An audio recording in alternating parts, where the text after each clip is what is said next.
নমস্কার, কেমন আছেন সবাই? আমি পূজা, আমার একটা নতুন ব্লগে আপনাদের স্বাগতম জানাই। আজকে হচ্ছে সোমবার, আর এখন স্কুলে যাবে ওরা, ওদেরকে রেডি করিয়ে দেব। আর সকালের আমার সমস্ত কাজই শেষ হয়ে গেছে, আর স্নান সেরেও চলে এসেছি। আর এখন ওদের আমার দু ছেলেকে রেডি করিয়ে দেব, কারণ স্কুলের টাইম হয়ে গিয়েছে।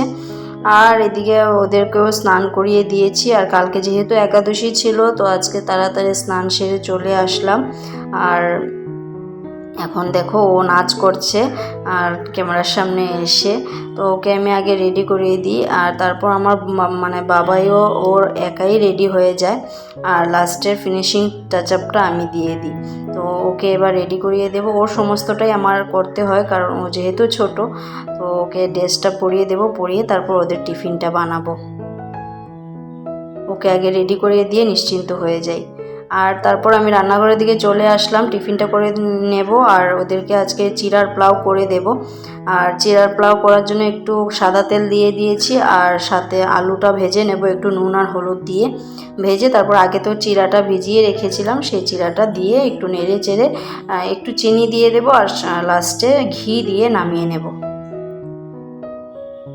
ওরা এই চিড়ার পোলাওটা খেতে খুব ভালোবাসে। আর রোজ দিনই ভাবি, জানেন তো, টিফিনটা কি দেব ওদের। আমার বাবাই তো অনেকটা লেট করে আসে, আর সকালেও এমন কিছু খেতে পারে না, ভাতটাই খুব অল্প খেয়ে যায়, কারণ সকাল সকাল তো আর এতটা খাওয়া যায় না। তার জন্য ভাবি যে রোজ দিনই টিফিনে কি দিয়ে দেবো, যাতে পেটটা ভরা থাকে, ওর এনার্জিটা লস না হয়। তো ওইদিকে এদের জন্য টিফিনটা করে নিলাম, আর এখন ওরাও স্কুলে চলে যাবে। আর তারপর আমি বিছানাটা গুছিয়ে নেব। এদিকে বিছানাটা গুছিয়ে নিচ্ছি, আর আমারও সকালের চা খাবার হয়ে গিয়েছে। আর এখন আমি সকালের টিফিনটা করে নেব, কারণ কালকে তো আর একাদশী ছিল, কিছুই খাওয়া হয়নি। তো আজকে ভাবছি তাড়াতাড়ি সকালের খাবারটা খেয়ে নেব। তো আজকে সেদ্ধ ভাত করেছি, আলু আর মিষ্টি কুমড়া সেদ্ধ দিয়েছি, ওরাও এটা দিয়েই খেয়ে গিয়েছে। আর তাড়াতাড়ির মধ্যে না আমি সকাল সকাল আর বেশি কিছু রান্না করতে পারি না। যেদিন দেখি যে সময়টা আছে ওই দিন কিছু রান্না করি, কিন্তু যেদিন দেখি যে সময়টা কম থাকে, সকাল সকাল সেদ্ধ ভাতটাই আমি করি। সকালে সেদ্ধ ভাতটা খেলে পেটটাও ভালো থাকে, আর কোনো ক্ষতি করে না, তার জন্য সেদ্ধ ভাতটাই করি। যা থাকে, যখন যেটা থাকে সেটা দিয়ে সেদ্ধ ভাতটা করে নিই। তো এদিকে আমার বিছানাটা গোছানো হয়ে গিয়েছে, আর এখন আমিও খেয়ে নেব। খেয়ে আবার এক জায়গায় যেতে হবে, তার জন্য তাড়াতাড়ি খেয়ে নিচ্ছি। সকাল একাদশীর পরের দিনটা সকালের ভাতটা খেতে ভালোই লাগে। আর এদিকে আমি রেডি হয়ে গেলাম, হয়ে তারপর বেরিয়ে গিয়েছি। আজকে যাব ব্যাংকে যাব, একটু কাজ ছিল, তার জন্য বেরিয়ে পড়লাম। আর খুব রোদ দিয়েছে, আর খুব গরমও দিচ্ছিল, গরমে আর ভালো লাগছে না। এটা হলো আমাদের মার্কেটটা। তো এই এদিক দিয়ে যেতে হবে, তার জন্য একটু ক্যাপচার করে নিলাম। আর এখন আমি ব্যাংকে চলে এসেছি, ব্যাংকের কাজগুলো সেরে আবার বাড়িতে এসে আপনাদের সাথে দেখা হচ্ছে। প্রচণ্ড গরম, আর বাড়িতে এসে একটু রিল বানিয়ে নিলাম, বানিয়ে তারপরে রান্নার দিকে রেডি করছি। আর আজকে যেহেতু নিরামিষ, একাদশীর পরের দিন তো নিরামিষই থাকে। তো এদিকে আমি কালকে সাদা মটর এগুলো ভিজিয়েছিলাম, সেগুলো দিয়ে আজকে একটা তরকারি করব। আর এগুলো এখন সেদ্ধ করতে বসিয়ে দিচ্ছি। আর সাথে একটু আলুও দিয়ে নিলাম, কারণ আলুটা দিয়ে দিলে ওটার সাথে সেদ্ধ হয়ে যাবে, আর তাড়াতাড়ি হয়ে যাবে তরকারিটা, একটু লেট হবে না। কারণ এগুলো আলুটা সেদ্ধ হয়ে গেলে সবজিটাও দেখবে তাড়াতাড়ি হয়ে যায়। তো এদিকে আমি চালটাও ভিজিয়ে নিলাম, আর তার পাশে বসিয়েছি ডালটা সেদ্ধ দিতে বসিয়েছি। আর এদিকে আমি এখন সবজিগুলো কেটে নেব। তো সবজির মধ্যে আলুটা কাটবো, আর ভেন্ডি আর আলুটা ভাজা করব। তার জন্য শাশুড়ি মা ভেন্ডিটা কেটে গিয়েছে, আর এখন আমি আলু কেটে নিচ্ছি, আর তার সাথে পটল দিয়ে আলু দিয়ে মটরগুলো দিয়ে একটা সবজি করব। তো খুব ভালো লাগে খেতে, তার জন্য সাদা মটরটা খালি খালি বানালে ভালো বাসে না আর কি। তো তার জন্য ভাবলাম যে একটা কিছু সবজি দিয়ে যদি বানাই ভালো লাগে। তো এদিকে আমার ডালটা সেদ্ধ হয়ে যাচ্ছে, আর এদিকে আমি মটরগুলো সেদ্ধ হয়ে যাচ্ছে। এখন ভাতটাও বসিয়ে দেব, আর ভাতটা পরে বসাবো, সরি।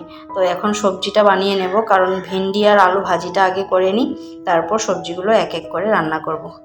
আর এদিকে আমি একটু হলুদ দিয়ে দিলাম যাতে মানে ভাজাগুলো কড়াইতে না লেগে যায়।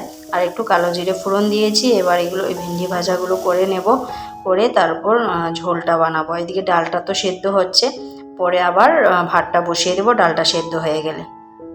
এইভাবে মানে একটার পর একটা তুমি দেখবে রেডি করে রাখলে রান্নাটাও তাড়াতাড়ি হয়ে যায় আর তোমার কাজটাও তাড়াতাড়ি হয়ে যায়। রান্না কিন্তু আমি অনেকটা লেটেই বসিয়েছি, কারণ যেহেতু ব্যাংকে গিয়েছিলাম, ব্যাংক থেকে এসে আমি কয়েকটা রিল বানিয়েছি। রিল বানিয়ে তারপর আমি রান্নাটা বসিয়েছি। তার মানে ধরে নাও 2টোর সময় আমি রান্নাটা বসিয়েছি। 2টোর সময় বসিয়েছি, 3:10-15 মধ্যে আমার রান্নাটা কমপ্লিট হয়ে গেছে। কারণ সব কিছু দেখবে গুছিয়ে রাখলে একটার পর একটা এটাতে এটা বসাবে, এটাতে এটা বসাবে, লাইন অনুযায়ী কাজটা করলে কিন্তু রান্নাটা তাড়াতাড়ি হয়ে যায়। সব কিছু রেডি থাকলে তো রান্না তো তাড়াতাড়ি হবেই। তো এদিকে আমার পটলগুলো তো আগে কেটে রেখেছিলাম আর এখন একটু ভেজে নিয়েছি। আর এদিকে ভাজাটাও আমার ভেন্ডি আলু ভাজাটাও হয়ে গিয়েছে। এখন ডালটা সম্বাস দিয়ে নেব। ডালের মধ্যে দিয়েছি শুকনো লঙ্কা আর 5 ফোড়ন দিয়েছি। তো এটা দিয়ে ডালটা আমার হয়ে গিয়েছে। এখন আমি সবজিটা বানাবো, বাস আমার রান্নাটা কমপ্লিট হয়ে যাবে। এদিকে ভেন্ডি ভাজাও হয়ে গিয়েছে, ডালও হয়ে গেছে। এখন তরকারিটা করব, যেহেতু আলুটা আগে সিদ্ধ করে রেখেছি মানে তাড়াতাড়ি করার জন্য। তো এদিকে আমার আলুটা সেদ্ধ করা, আলুটা একটু ভেজে নেব, লাল লাল করে ভেজে তারপর ওই যে ভাজা পটলগুলো ছিল সেগুলো দিয়ে দেব, দিয়ে তারপর মটরগুলো সিদ্ধ করে রেখেছি সেগুলো এক এক করে দিয়ে দেব। আর মশলার মধ্যে কিছুই দেব না, শুধু জিরের গুঁড়ো আর কাঁচা লঙ্কা আদা বাটা করে রেখেছি সেটা দিয়ে একটু কষিয়ে ঝোলটা দিয়ে দেব। এরভাবে রান্না করলে খুব তাড়াতাড়ি রান্নাটাও হয়ে যায়, দেখবে তাড়াতাড়ি কাজটাও হয়ে যায়। এবার আমি মশলাগুলো দিয়ে দিয়েছি। এবার মানে মটরটা একটু মশলাটা কষিয়ে গেলে তারপর মটরগুলো দিয়ে দেবো। দিয়ে মটরটা তো আর কষাতে পারবো না, কারণ যেহেতু এটাতে জল আছে। তো একটু নাড়াচাড়া করে একটু শুকনো শুকনো ভাব হয়ে গেলেই ঝোলটা দিয়ে দেবো। এবার ঝোলটা দিয়ে দিয়েছি, একটু ফুটে উঠলে পরে ম্যাগি মশলা একটা আছে সেটা দিয়ে দেবো, কারণ ম্যাগি মশলাটা না এই মটর আলুর তরকারিটার মধ্যে দিলে খুব টেস্টি হয় খেতে। তো চাইলে তো আপনারাও দিতে পারেন, খুব ভালো লাগে, একবার ট্রাই করে দেখতে পারেন। তো এদিকে আমার ঝোলটা রেডি হয়ে গিয়েছে। আর তো বাকি রান্নাগুলো তো দেখিয়ে দিয়েছি, এবার ওদেরকে খেতে দিয়ে দেবো। ওদের 2 ভাইকে দিয়ে দেবো, তারপর তোমাদের দাদা ভাইকেও দিয়ে আমিও খেয়ে নেব। আর এদিকে তো রান্নাটা সঙ্গে সঙ্গে শেষ করার পর তো আর গ্যাসগুলো পরিষ্কার করতে পারিনি। তো এবার গ্যাসটাও মুছে নেব, মুছে তারপর যেগুলো বাসন ছিল সেগুলো ধুয়ে তারপর আমি খাবো। কারণ মানে খাওয়ার পর বাসনগুলো মাজতে না অনেকটাই কষ্ট হয়ে যায়। তার জন্য ভাবি যে খাবার আগে যতটা পারা যায় কিছুটা কাজ কমিয়ে রাখার। তো এদিকে আমার খাবার দাবার শেষ করে আমি ফ্রেশ হয়ে চলে আসলাম। এবার স্কুল ড্রেসগুলো না ঘামের মানে সারাদিন তো আর স্কুলে ঘামে থাকে, ঘাম ভেজা থাকে। তো আমি ওইগুলো আবার ভালো করে একটু মেলে দিয়েছি, কারণ শার্টগুলো আবার নোংরা হয়ে যাবে। ওইদিকে মেলে দিয়েছি আর বাইরের কাপড়গুলো নিয়ে আসছি। বিকেলের কাপড় মানে শুকিয়ে গেছে এগুলো। তো এগুলো নিয়ে এবার ঘরে রেখে দেবো, রেখে গুছিয়ে তারপর আমি নিজেও ফ্রেশ হয়ে নেব। একটু বাইরে বেরিয়েছিলাম, কারণ অনেকটা গরম দিচ্ছিল, বাইরে একটু হালকা হালকা হাওয়া দিচ্ছিল। তো বাইরে একটু হাওয়া খাচ্ছিলাম আর একটু পোজ দিচ্ছিলাম।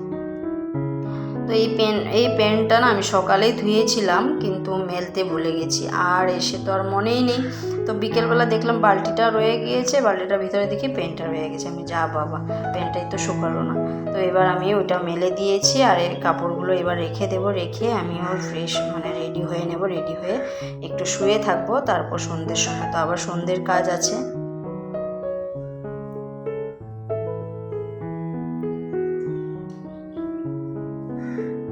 তো এবার আমি রেডি হয়ে গেছি। আর এই যে নাকেরটা না আমার মানে তালাটা ভেঙে গিয়েছে আর বানাতে দিয়েছি। তো নাকের না থাকলে না ভালো লাগে না, তো তাই মানে খুব খারাপ লাগছিল ক্যামেরার সামনে আসলে, মানে নাকেরটা খালি খালি লাগছে। তো এদিকে সন্ধ্যেতে ওরাও ঘুম থেকে উঠে গিয়েছে, আমিও একটু রেস্ট করে নিয়েছি। আর এবার চা খেয়ে নিলাম, মানে খাবো। তো এবার মুড়ি, নিমকি আর লাল চা করেছি আমাদের জন্য, আর ওদেরকে মানে মকই যেটা বলে সেটা পুড়িয়ে দিলাম। আমার মানে বাবাই খুব ভালোবাসে খেতে, তার জন্য ওকে পুড়িয়ে দিয়েছি আর আমি আমি খাইনি, আমার ভালো লাগে না, তার জন্য মানে ওদেরকে দিয়ে দিলাম। ওদের দুধটাও দিয়ে দিয়েছি, আমার শাশুড়ি মাকেও চা দিয়ে দিয়েছি। এবার চাটা খেয়ে আমার মানে ওদেরকে পড়তে বসালাম। পড়তে বসিয়ে পড়াটা কমপ্লিট করে আবার রাতের রান্নার দিকে যাব।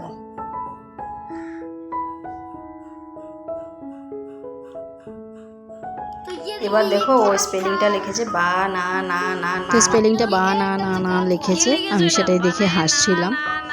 আর এদিকে রাতে রান্নার দিকে চলে আসলাম, আর রাতে রুটি করব। যাই হোক, চলুন ব্লগটা আজকে এখানেই শেষ করছি। সবাই ভালো থাকবেন, সুস্থ থাকবেন, সাবধানে থাকবেন। আর ব্লগটা কেমন লাগলো অবশ্যই আমাকে কমেন্টে জানাবেন। ভালো লাগলে একটা লাইক করে দেবেন। সবাই ভালো থাকবেন, সুস্থ থাকবেন, সাবধানে থাকবেন। দেখা হচ্ছে খুব শিগগিরই পরের নতুন কোনো ব্লগে।